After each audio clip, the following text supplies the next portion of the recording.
Walking out of the courtroom to the thunderous jeers of my husband and his young mistress, I accidentally grabbed the wrong jacket from the coat check. Reaching into the pocket, I found a note that froze me with horror.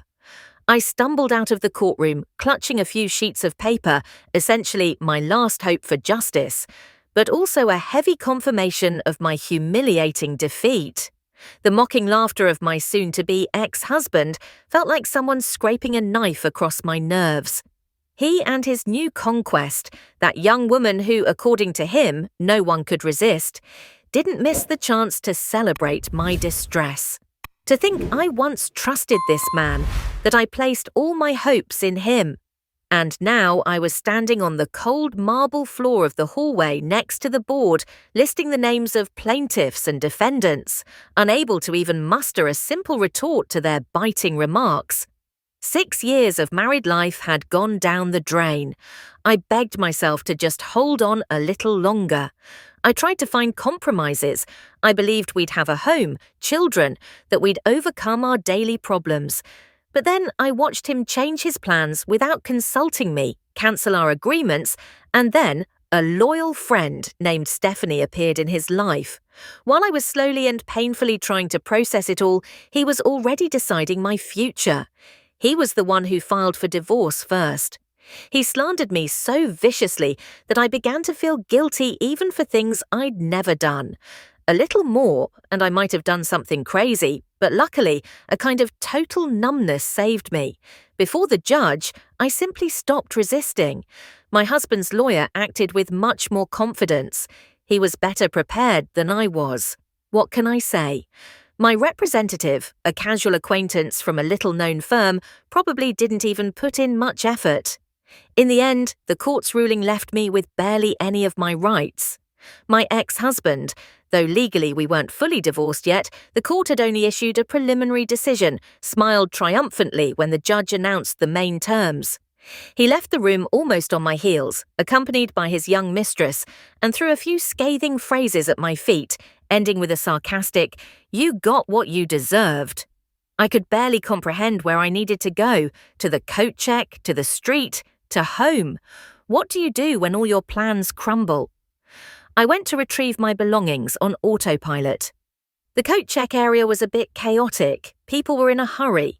The attendant seemed flustered. I handed her my paper claim check and took a jacket from the counter.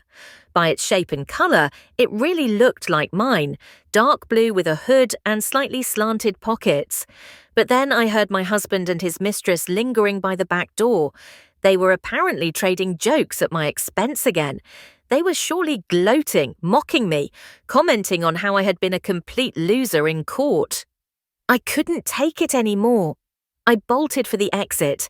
I wanted to disappear, not cross paths with them, and I finally stepped out onto the street where the cool air mixed with a persistent drizzle. Looking back, I realized I was heading in a completely different direction than planned, but it didn't matter. I turned the corner, running, escaping, anything to get away from their taunts. People on the courthouse steps eyed me suspiciously, not understanding what was happening. The sound of the rain hitting the pavement calmed me a little, the drops wetting the ground, soaking the strands of hair that had escaped from my messy bun. Anything was better than staying there, feeling like the biggest failure under the gaze of my newly declared enemy and his young victor. Suddenly I realized that the jacket I'd grabbed in a rush was tight across my shoulders, and that the sleeves seemed a little shorter. Also, the scent was strange. Nothing like the perfume I usually spritzed on the collar of my own similar jacket. I felt the fabric as I walked and understood. This wasn't my garment. The style was similar, but not exactly the same. How had that happened? Surely in the chaos at the coat check, they'd confused things.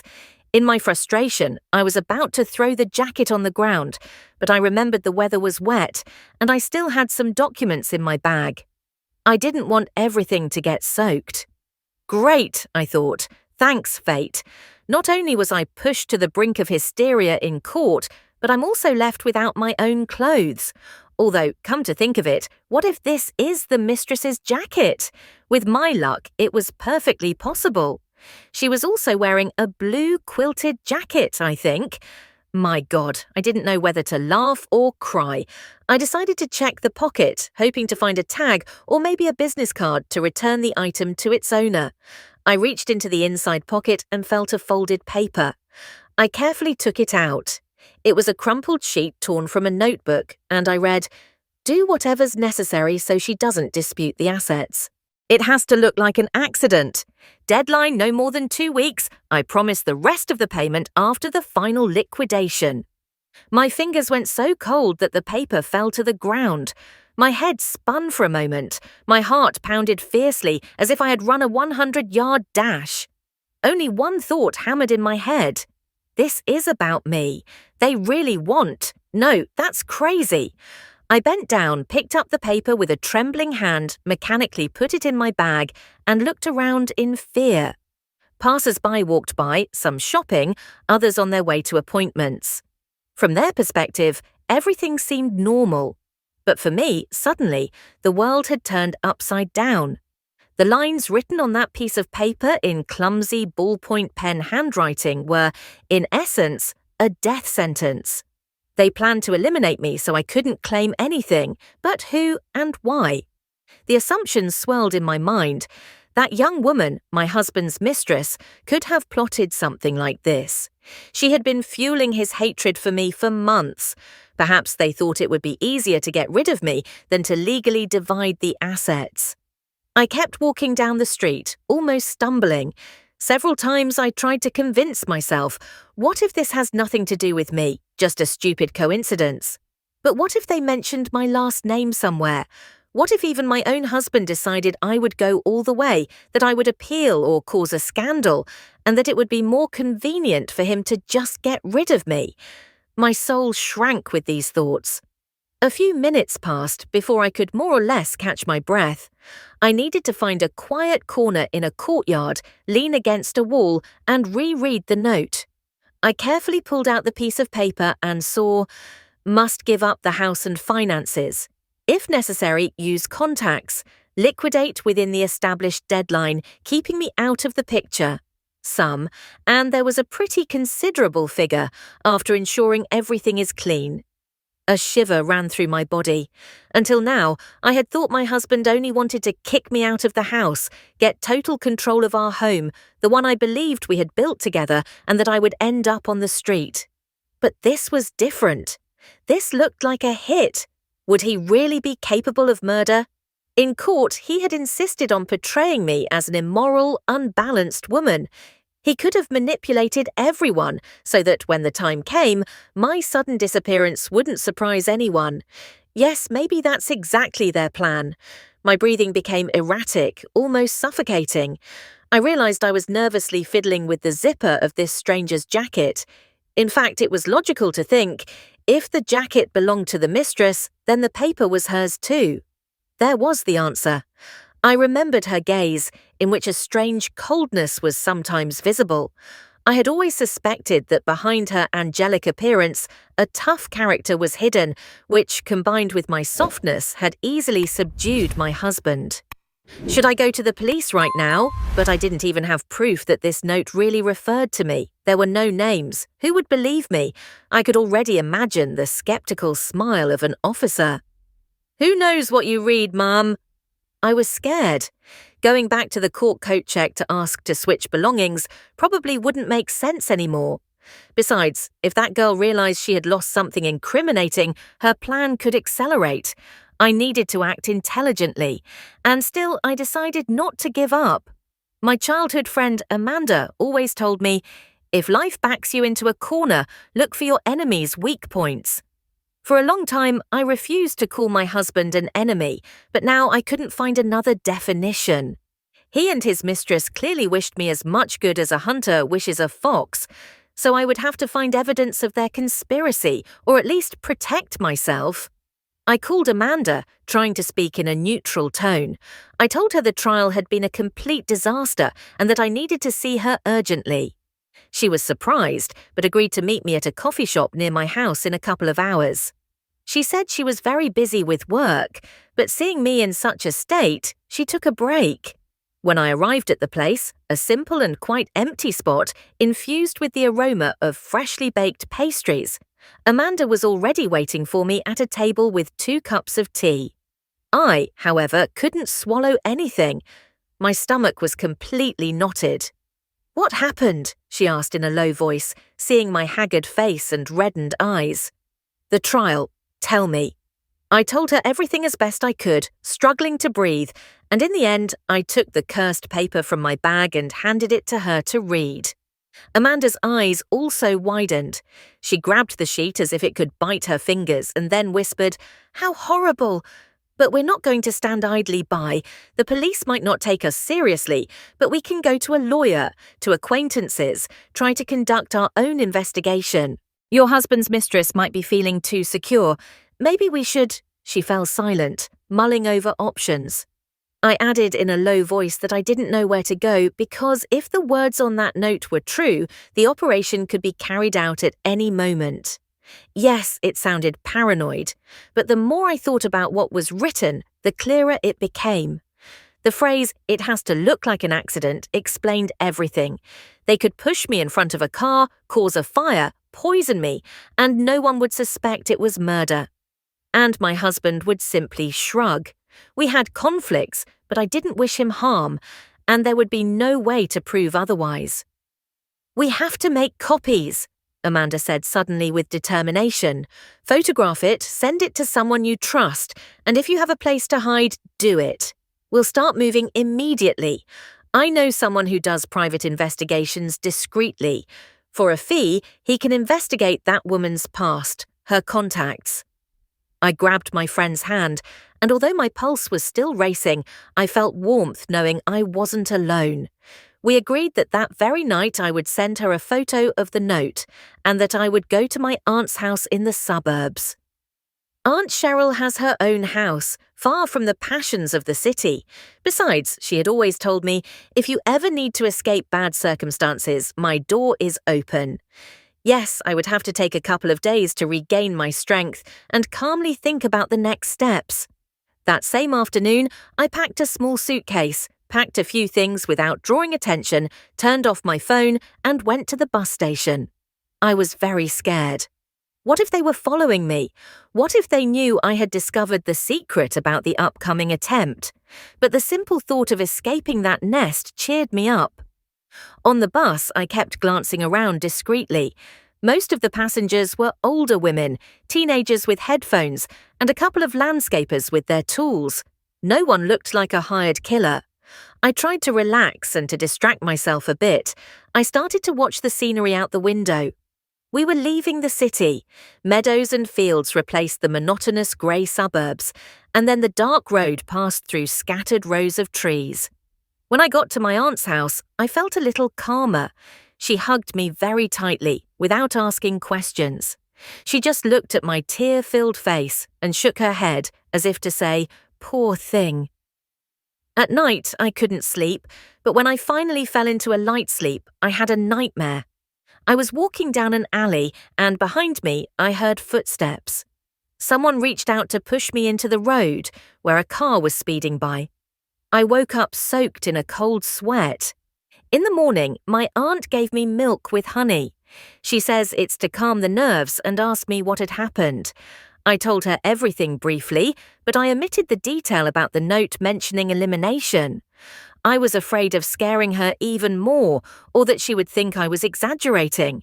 I just told her that I was afraid of my husband and his new friend, that a bad scenario was looming, and that I needed to hide in silence. My aunt nodded and offered to let me stay with her until the divorce issue was resolved. A day later, Amanda called me. I bought a new SIM card especially so they couldn't track us through my old number. My friend told me that her acquaintance, a private investigator, was willing to take on the case, but he needed an advance and some clues. "Tell me exactly what he needs to find," Amanda conveyed his words. I asked her to find out everything about my husband's mistress, where she was from, if she had been involved in similar situations before. All the time, a question lingered in my mind. Had she done this before with someone else? While the investigator was digging into her biography, I stayed locked up in my aunt's house, helping her in the garden, as if filling my days with work, so I wouldn't think that my death might be being planned at any moment. However, my mind couldn't forget. I wrote down different points on a paper: police, court, press conference, fleeing the country. It all sounded fantastic and terrifying. On the 5th day, my friend contacted me again and said, "The investigator has discovered something. Apparently, your husband's mistress had a pretty strange past. She had already been in relationships with wealthy men twice, and both situations ended abruptly. First a big scandal, then the sudden disappearance of one of the men. It's true that after a while they found that man alive and well abroad, but he refused to say anything. The second one died in a car accident." In short, a pretty murky picture with no direct convictions, but a whiff of smoke. Maybe she's really acting on a known pattern, dragging her victims into intrigues and then eliminating obstacles. Wives, rivals, creditors, whoever. Hearing this, I shuddered. They weren't just words written on a piece of paper. What if my husband was already involved? After all, we had lived together for many years. He knew how to be attentive.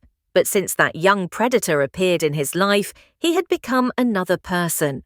Having no better option, I asked my friend to put me in touch with a lawyer who could advise me on whether to file a police report for a threat to my life. But we both understood there was little direct evidence. The paper had no signature, no names, no details. There were no witnesses, and it wasn't clear why that note was in a stranger's jacket. They might suspect that I myself had falsified it as revenge against my ex-husband. So the lawyer, according to Amanda, a trustworthy man, though quite expensive, proposed a provocation, photograph the note and hint to my husband that I had incriminating evidence. If he took the bait, started to justify himself or get angry, it would be clearer that the plan to eliminate me was real. I was scared, but I understood that if I didn't defend myself, I could soon lose my life. When Aunt Cheryl found out I was planning to return to the city, she was alarmed. "My dear, that could be dangerous. What if they really try to hurt you?" But I just shrugged, and then, while I was still hesitating, a call from an unknown number came in. I answered and heard my husband's voice as if nothing had happened.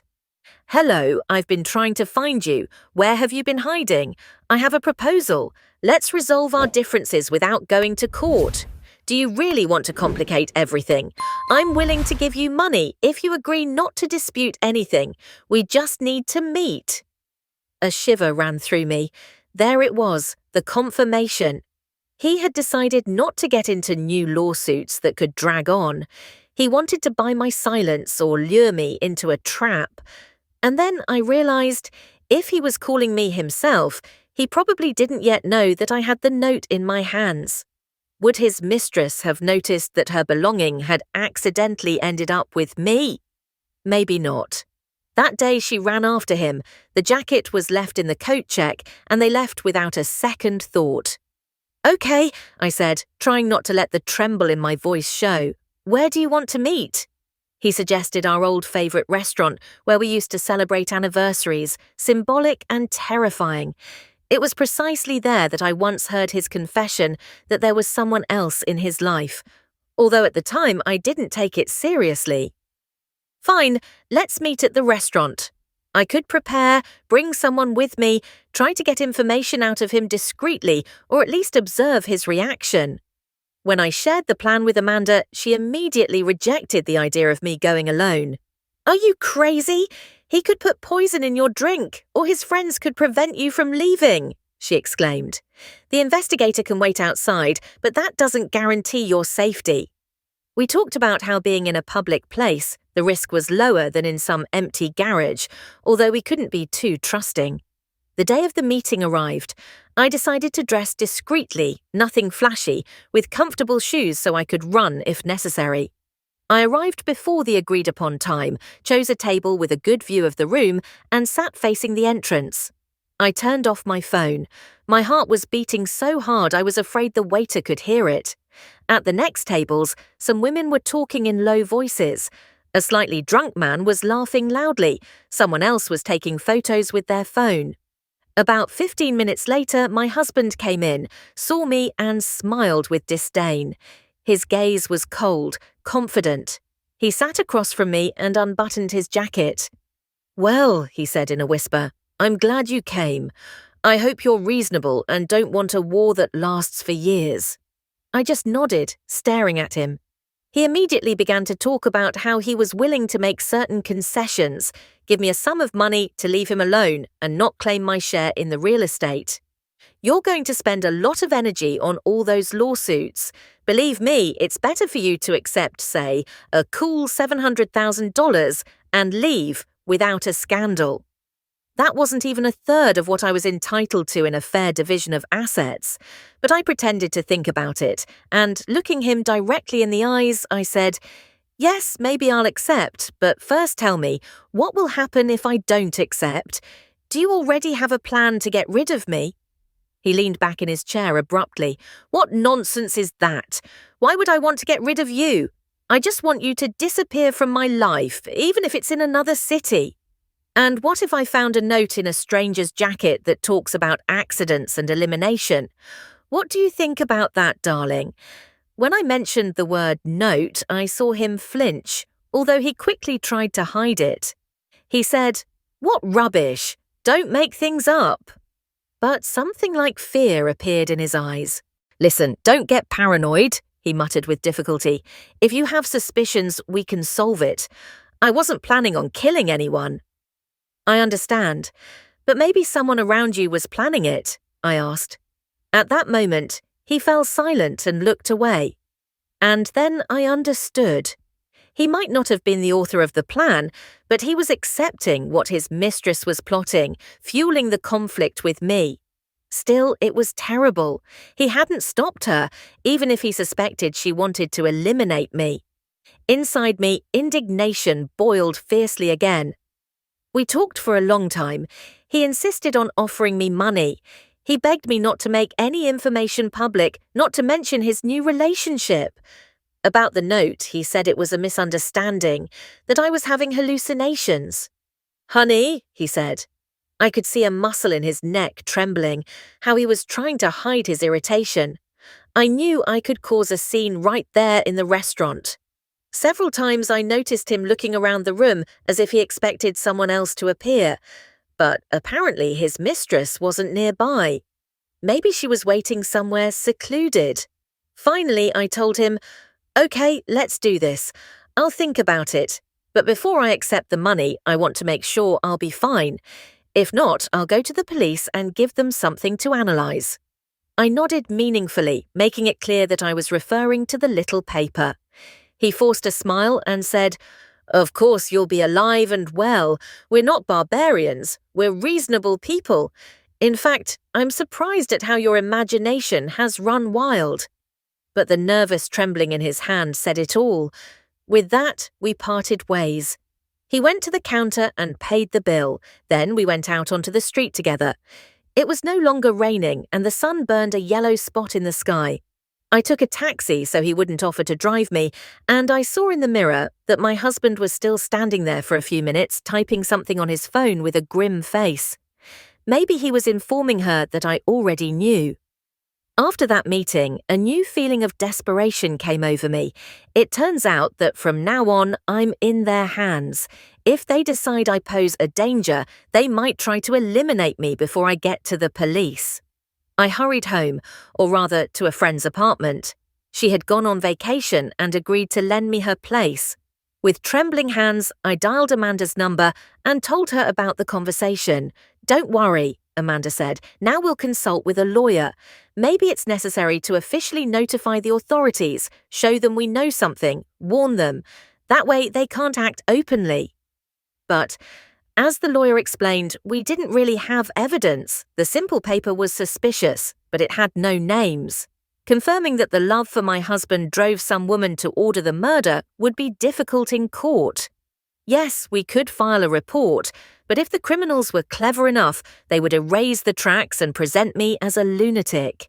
The next night, in a panic, I cursed myself for not having photographed my husband's reaction, for not having made an audio recording. Later, in a semi-conscious state, I decided to take a small technical espionage step. I bought a tiny voice recorder and tried to record a new conversation with my husband over the phone, but he spoke cautiously, using ambiguous phrases, not confirming anything directly. In the end, he only said, "Well, in our situation, it would be easier for you to disappear than to continue with the scandal." And then he hung up. The recorder is an almost weightless structure, a device you can barely feel. I carried it with me everywhere. I was afraid that one day they would trap me on the street. I imagined looking into the insensitive eyes of the mistress, who would not forgive me or feel remorse. I couldn't eat or sleep. I only expected some trap. The only thing that kept me going was the idea that Amanda and the detective were nearby, who, if something happened, could do something about it. But would that really be the case? For the long 2 weeks, little changed. I kept living with a suitcase, hiding in other people's corners. Once, an unknown woman called me, introduced herself as a notary, and started casually asking about my plans with the apartment. I immediately felt that something wasn't right. I replied that I didn't know what she was talking about and hung up. Maybe it was a tactic of those who wanted to get me to talk.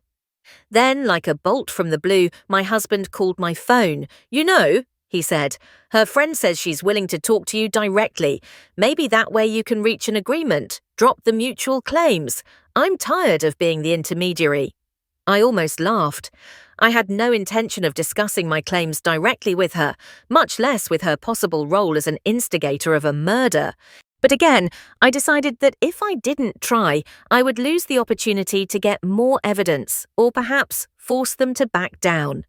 We agreed to meet at a quiet cafe where there wouldn't be many people. As a precaution, I informed our acquaintance, the detective, about the time and place, asking him to wait nearby in his car. If I didn't show up at the agreed-upon time, it would mean something was wrong. In addition, I took the recorder, hid it under a layer of clothing, and here I am, sitting at a table by the window where the cracked glass slightly distorts the view. I watch as the raindrops turn into puddles. 15 minutes have already passed, and she still hasn't arrived. Suddenly, a thin woman with her hair down comes in. Around her neck, a light scarf, and her gaze scans the room. It's her. I had only seen her briefly at the courthouse, but now I'm watching her more closely. A thin nose, prominent cheekbones, lips with a curl of disdain, narrowed eyes. Seeing me, she takes a step and sits down in front of me without asking permission. "Good afternoon," I say. "Yes," she responds in a clipped tone. Her voice is cold. "Let's get to the point. What's the problem?" I swallow. "You yourself wanted to talk. I don't understand why you got into my family and what you want from me besides a divorce." She smiles strangely, observing my reaction. "Listen, I don't need a show. Your husband wants a new life, and I'm part of that new life. We want you not to claim his property. After all, you haven't really divided it by a common agreement. The court's decision is not yet final. If you try to appeal, you might not succeed. It's better to accept the money, as he said, and disappear." "And what if I don't?" I ask almost automatically. She pauses theatrically and sips the tea the waiter served her. Sometimes tragedies happen. Suddenly there's an accident on the road, or something happens with the house, like a gas leak. Scary stories. I gasp for air.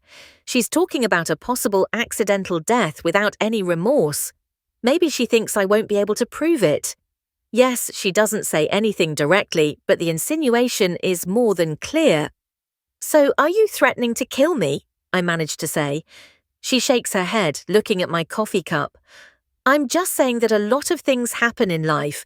If you're sensible, everything will pass without excesses. Don't play the heroine. Your husband wants a divorce without public scandals. Why do you want that? Accept some money and live in peace." My hand clenches into a fist under the table, but I try to keep my posture and say, "And still, let's say I don't agree. Let's say I have something that could destroy you. Does this not remind you of something?" She flinches. Her gaze becomes colder. What are you talking about? The little paper, I laugh. I found it in a stranger's jacket. A very interesting content. If I want, I can hand it over to the police. Now she doesn't hide her contempt. The police, you say? And what are you going to prove to them? That the paper was in a jacket? Ridiculous. It has no signatures or dates. They'll decide you made it up yourself. Who's going to believe an abandoned wife? And by the way, I have connections, money. Your ex will just leave and won't listen to you. And I could say you're harassing me. I know it's very dangerous to continue, but something inside me explodes in fury. She's practically openly admitting she's willing to do everything possible to silence me forever. I take a deep breath. I decide to press on. Listen, I'm not just a nobody, and I'm not afraid of people like you. Yes, I have less money and connections, but if something happens to me, my friends have a copy of this note and the letter with my comments. They will take it to the investigation commission. Your dear husband will find himself in the center of a criminal story. Don't you think he won't like that? I'm bluffing in part. Yes, I have a friend, a lawyer, and a detective, but their resources are limited. However, this phrase usually works when someone doesn't want to get into trouble directly. The mistress tightens her lips, losing control for a moment. Rage shines in her eyes, then she stops, recomposes herself with a smile, pushes the cup away. All right, let's say we reach an agreement. We'll increase the amount. You'll have enough to live on. In the end, our dear house will stay with us. But if you want no one to bother you, stop talking about those papers. Right after everything is formalized, you'll leave. The city is big, you can rent an apartment right here, but no mentioning anything about us to anyone. Otherwise, tragedy on the road. I laugh with a grimace. She doesn't respond, just gets up, nods to the waiter, leaves a bill on the table, and leaves. For a few minutes, I can't move. Then I realize I have to share this as quickly as possible with the detective. He must have recorded, or at least I have, with the recorder. Fortunately, my hidden recorder was working. I have a recording of the voices, although without names. Maybe that's already something. Thus began a new phase of the nightmare. I received messages from my husband regularly, where he irritably repeated, "Decide once and for all. If you accept the money, come sign the papers." With excuses, I tried to stall for time, looking for moments to record his conversation again. But he was cautious, spoke in insinuations, and the mistress had disappeared as if she were lurking in the shadows. I started to see strangers on the streets. I was afraid they would send someone to get rid of me. Meanwhile, the lawyer said we already had enough material to at least initiate a police investigation. The recording of the conversation with the mistress, her direct threats, although without names, but the voice is identifiable. Also, the note itself and my husband's behaviour. We went to a police station together and filed the corresponding report. They dismissed us, saying it was all assumptions, that the recording needed to be verified by experts and so on. But the lawyer pressed, alleging corruption. As a result, they accepted it and said they would study the documents. Another week passed in a terrible state of tension. I didn't know what exactly the mistress and my husband planned to do when they discovered I had gone to the police. They would surely start to act even faster, my inner voice told me. My friend tried not to leave me alone, but she has work, a family. She can't always be with me. The detective, on the other hand, said that maybe it would be better to lure them into a specific attempt, but that was too dangerous. I was already afraid to take a step toward the doorway without looking back, and yet my patience ran out when I casually saw the mistress herself with some suspicious people near a familiar store where I had decided to buy groceries. They were standing to the side, exchanging brief comments. Then she nodded and they separated. They didn't look like office workers. Their faces were grim, their clothes simple, and their robust bodies were probably hired enforcers. I didn't get closer. I blended into the crowd. Then I quickened my pace to go home, feeling my knees shaking. I felt I couldn't handle the situation alone. I asked the lawyer for help. Please organize my protection or something like a bodyguard. He explained that official state protection is granted when there is a real threat, but there wasn't enough evidence yet. However, thanks to his contacts, I was assigned a private bodyguard, a former police officer who agreed to accompany me for a small fee. He lived nearby and helped me check for surveillance. With his presence, I felt a little calmer, but the fear didn't disappear. 2 days later, my husband called me angrily and said, "Why did you go to the police? Don't you see you're only going to make things worse? It would have been better to do it the nice way." I replied that since there was no contract, we would resolve everything by law. He cursed and hung up. And that same night, I learned from our detective that the mistress had gone on a business trip, but he didn't know where. I shuddered. I decided that meant she still had people willing to see the matter through to the end. The worst part of all was that the police weren't in a hurry to investigate. I called constantly, but they still hadn't opened the case. Additional information is needed. I felt cornered. I even began to think, why not move to another city, change my passport, start a new life under another name? But I understood that meant running away without knowing for how long. Why should I give up everything I built for so many years? Hide like a criminal. The hope remained that I could provoke my husband into taking more obvious steps so I could hand them over to the police. And that opportunity arose unexpectedly. His lawyer, who had previously attacked me fiercely in court, called me and asked me to go to a reconciliation meeting, supposedly in the presence of a notary. He promised that my husband agreed to officially cede part of the property to me as long as I withdrew the police report and acknowledged some points in court. Of course, it seemed suspicious, but I went. I brought the bodyguard as a companion, asked him to wait in the car, and took the recorder with me. We agreed that the lawyer would also have a police alert ready if I didn't come out at the agreed-upon time. When I entered the office and saw that only my husband was waiting for me with no notary or lawyer, I knew it was a trap. He said the notary would arrive later, but that we would talk alone first. The doors were locked. I felt a surge of panic, but I decided that if I had to go all the way, I would. "Sit down," he said, gesturing to a chair next to the table. I sat down without letting go of my bag and asked as confidently as possible, "Where is the notary?" My husband hesitated for a moment. "He won't come. He's afraid of the publicity, and we need to resolve everything ourselves. Stop making noise, withdraw the report, and I'll give you the money. And here's my document." He handed me a paper with the condition that within 24 hours I would leave the city and renounce all claims. I bit my lip. "And what if I don't agree?" He looked at me grimly. "Then everything will end worse. Do you understand? There are people who already know you're interfering. If you don't calm down, they will see the matter through to its logical end. It bothers me too, but there's no turning back."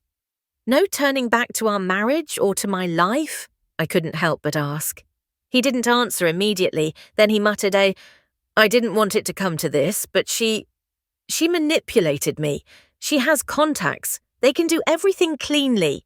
I'm sorry, but you're to blame yourself. You didn't just want to leave." I almost ran out of air. That is, in fact, a confession that he accepted the attempt, even if he doesn't directly acknowledge it as a hit. And I turned on the recorder. Everything was being recorded. I tried to buy time. "So you're consciously waiting for them to eliminate me?" He sighed deeply, clearly regretful. "Don't get me wrong, you just shouldn't be here. Then we can live in peace and she can get your share of the inheritance, also the apartment." There was no longer any doubt. He had let his guard down and brazenly admitted that his plan was to take my share, and he didn't care if I disappeared. "Okay," I said, trying not to show anger or terror. "How much are you offering?" $500,000. I can't do more. I'm already in debt." He saw the corner of my mouth move. "Do you accept?" I acted like I was thinking, but I was actually assessing how to get out of their love and keep the recording. If I accepted, they might try to eliminate me right there. I said I wanted to discuss it with my lawyer, that he would arrive in half an hour. He protested, but I insisted. Otherwise, all of this is pointless. I can't sign any document without a lawyer. My husband hesitated, but in the end he let me go, asking me not to be late. I left quickly, called the bodyguard, and we left.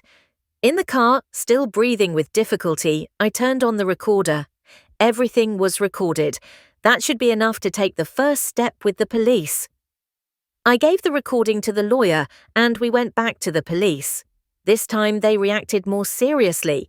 It was clearly audible how my husband was threatening, talking about people who could do everything cleanly. They opened a case for attempted murder with a death threat. In parallel, they began to gather information about the mistress. The police proposed an undercover operation, but I told them I had already handed over all the recordings.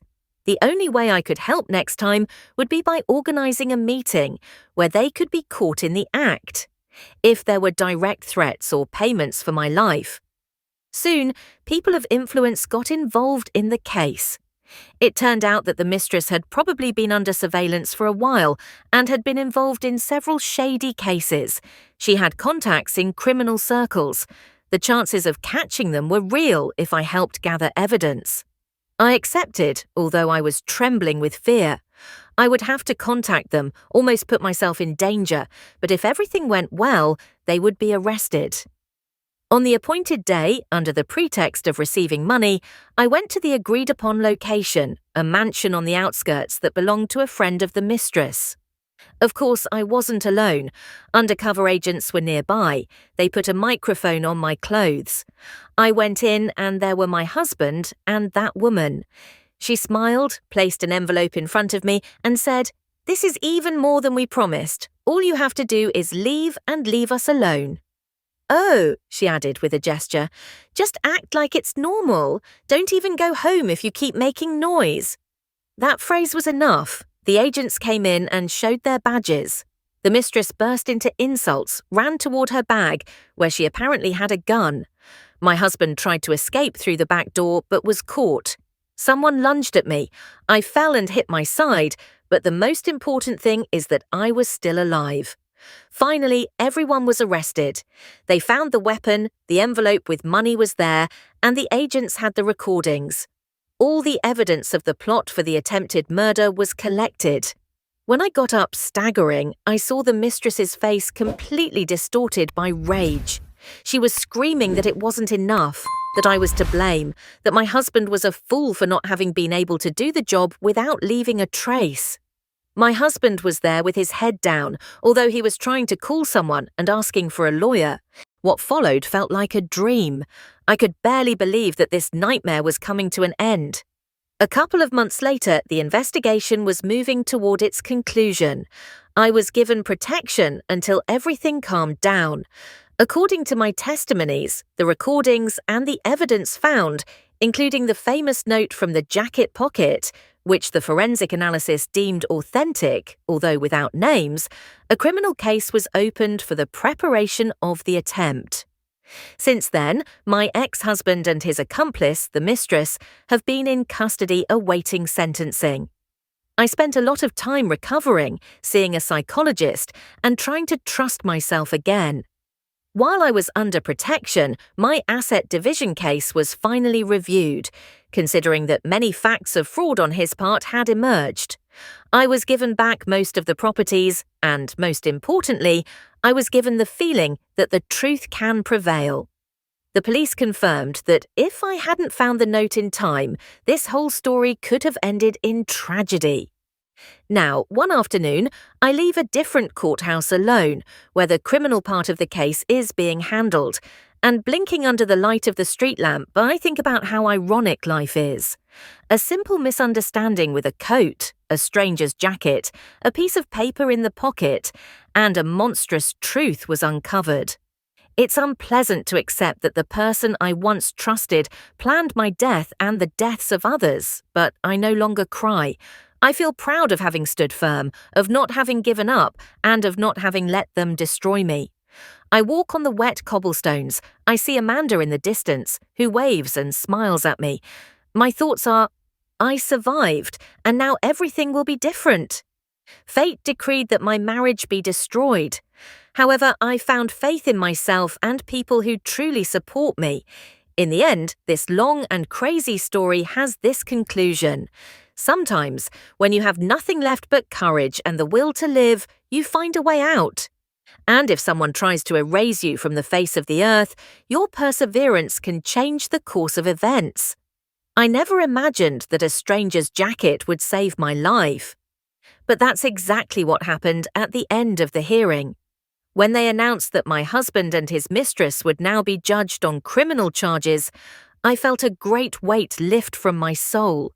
Now everything was almost over. There were no more noisy jeers or empty threats behind me. I hug my friend and hear her whisper, "You won." And in those seconds, I understand, if I am still alive despite all their attempts. And only in the final moments of this journey did I realize how everything was resolved. A conclusion I never would have imagined, not even in my worst nightmares. A resolution in which a simple piece of paper revealed the truth. And I, thinking I had lost everything, found myself again, albeit among the rubble of my old life, but now with a firm faith in the future.